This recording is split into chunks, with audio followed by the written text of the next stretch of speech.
తెలంగాణ బ్రాహ్మణ సేవా సంఘ సమాఖ్య యజ్ఞోపవీతం ఆధ్వర్యంలో ఉచిత సామూహిక ఉపనయన మహోత్సవ కార్యక్రమానికి విచ్చేసిన వటు తల్లిదండ్రులకు అందరికీ కూడా శుభాకాంక్షలు తెలియజేస్తూ తెలంగాణ రాష్ట్ర బ్రాహ్మణ సేవా సంఘ సమాఖ్య రాష్ట్ర అధ్యక్షుడు వెనంపల్లి జగన్మోహన్ శర్మ గారు, అదేవిధంగా యజ్ఞోపవీతం అధ్యక్షుడు ఉదయమర్రి కృష్ణమూర్తి శర్మ గారు, అదేవిధంగా రాష్ట్ర వర్కింగ్ ప్రెసిడెంట్ మోత్కూరి రామేశ్వరరావు గారి ఆధ్వర్యంలో సామూహిక ఉపనయన మహోత్సవ కార్యక్రమం అత్యంత వైభవంగా గత 8 సంవత్సరాల నుంచి కూడా మేము ఒక యజ్ఞోపవీతం టీముగా ఒక 30 మంది సభ్యులతో తయారయ్యి ఈ యొక్క కార్యక్రమాన్ని చేస్తూ ఉన్నాము.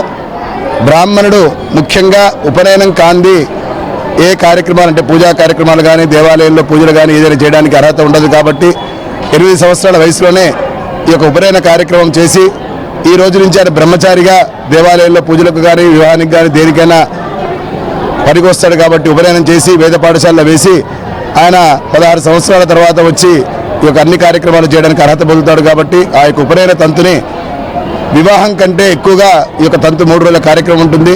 ఇంట్లో చేసుకోవాలంటే అందరికీ కూడా ఇబ్బందికరంగా ఉంటుంది. కాబట్టి పేదవారికి అంటే వారు చేసుకోవడం వసతి లేకపోతే ఆర్థిక ఇబ్బందులు ఉన్న వారందరికీ కూడా ఎటువంటి ఇబ్బంది కలగకుండా మా యజ్ఞోపవీతం టీం సభ్యులతోటి ఏమీ లేకుండా ఉచితంగా మంగళహారతి పళ్ళని తెచ్చుకుంటే చాలు, అన్నీ ఉచితంగా గణపతి పూజ బియ్యం దగ్గర నుంచి మొదలు పెడితే ప్రతి ఒక్కటి ఐటమ్ కూడా మన యజ్ఞోపవీతం టీం సభ్యులు అందరి సహాయ సహకారాలతోటి ఈ యొక్క కార్యక్రమాన్ని నిర్వహించి ఉన్నారు. ఈ యొక్క కార్యక్రమానికి సహకరించిన దాతలందరికీ కూడా ప్రత్యేక ధన్యవాదాలు తెలియజేస్తూ, అదేవిధంగా ముఖ్యంగా మా మహిళా అధ్యక్షురాలు దేవులపల్లి వాణి గారు కూడా ఈ యొక్క కార్యక్రమంలో పాల్గొనున్నారు. వారందరికీ కూడా ప్రత్యేక ధన్యవాదాలు చేస్తూ ఉన్నాము. ఈ యొక్క కార్యక్రమంలో ఈరోజు